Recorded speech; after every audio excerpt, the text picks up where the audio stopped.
এটা দেখে বলুন তো কি দেখতে কি সুন্দর লাগছে। দেখুন আমি একদম ফুলের মতো করেই কেটেছি, যদিও এটা ফুলই, ব্রোকলি। এটা এই ব্রোকলিটা আজকে আমি ভাজা করব। আমার ব্রোকলির অনেক আইটেম দেওয়া রয়েছে পরিমণি কিচেনে, অনেক ধরনের। পরিমণি কিচেনে দেখবেন ব্রোকলির 5-7টা আইটেম তো আছেই, এই বছরে আরও আছে। তা আজকে করব হচ্ছে ভাজা। এই ভাজার জন্য আমি ব্রোকলিটা খুব সুন্দর করে কেটে নিয়েছি। দেখুন একদম ফুলের মতো লাগছে, ডাঁটা সমেত কেটেছি আমি। এই ডাঁটাগুলো কিন্তু খুব নরম হয় একদম, দেখুন এই ভেঙে যাচ্ছে। এগুলো ওই জন্য ভাজার সাথে দিয়ে দিয়েছি। পেঁয়াজ কুচিয়ে নিয়েছি, গোটা পোস্ত দিয়ে আমি ব্রোকলিটা ভাজবো। গোটা পোস্ত আছে, গোটা লঙ্কা আছে, নুন হলুদ, আর লাগবে আমি রাইস অয়েল দিয়ে ভাজাটা করব। গ্যাসটা জ্বালিয়ে নিয়েছি, কড়াইটা গরম হতে থাক, আমি তেল দিয়ে দিই।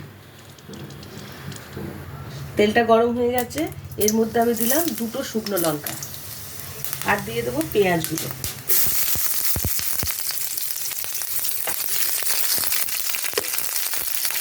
পেঁয়াজটা ভাজা ভাজা হয়ে গেলে আমি এখন এই 2টো লঙ্কা দিয়ে দেবো। হাফ ভাজা করে নেবো আমি পেঁয়াজটা, একদম লাল লাল ভাজা করবো না। হাফ ভাজা হয়ে গেছে আমার, দেখি পেঁয়াজটা।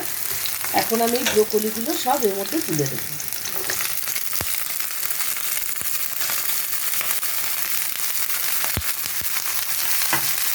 কমে যাবে, ভাজা হয়ে গেলে দেখবেন একদম অল্প হয়ে যাচ্ছে ব্রোকলি। এখন সবাই জেনে গেছে, সবাই খাবেন কিন্তু ব্রোকলিটা। বাচ্চাদের এইভাবে ভেজে খাওয়াবেন, ওরা কিন্তু ফেলে রাখবে না, ঠিক করে নেবে। এটা খুব সুন্দর লাগছে, একদম ফুলের মতো লাগছে। এটা যুক্তি ফুল আছে এক ধরনের, ঠিক সেরকম লাগছে। এখন আমি এর মধ্যে দিয়ে দেবো নুন। দেবো 1 চামচ, আর হলুদ গুঁড়ো দেবো 1 চামচ। দিয়ে ভালো করে একটু নাড়াচাড়া করে আমি 2-4 মিনিট ঢেকে দেবো, গ্যাসটা কমিয়ে দিয়ে।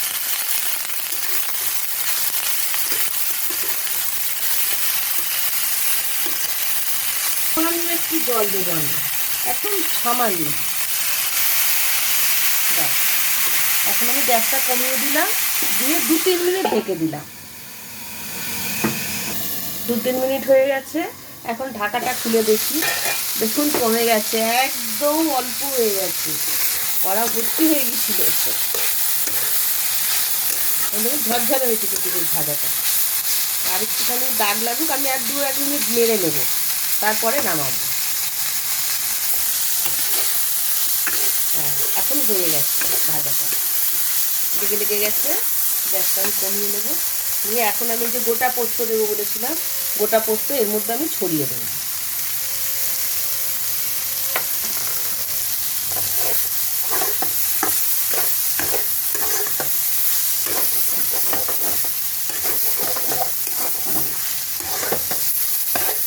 রেডি হয়ে গেছে ব্রোকলি ভাজা। এখন আমি গ্যাসটা বন্ধ করে দেবো, দিয়ে এটা আমি নামিয়ে নেব।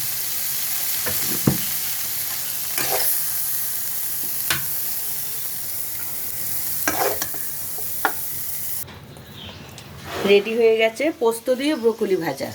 এই ব্রোকলি ভাজা গরম ভাতে, রুটির সাথে, পরোটার সাথে, সব কিছুর সাথেই যাবে, খুব ভালো লাগবে এটা। ডাল দিয়ে ভাত মেখে আর পাতে ব্রোকলি দিয়ে দারুণ খেতে।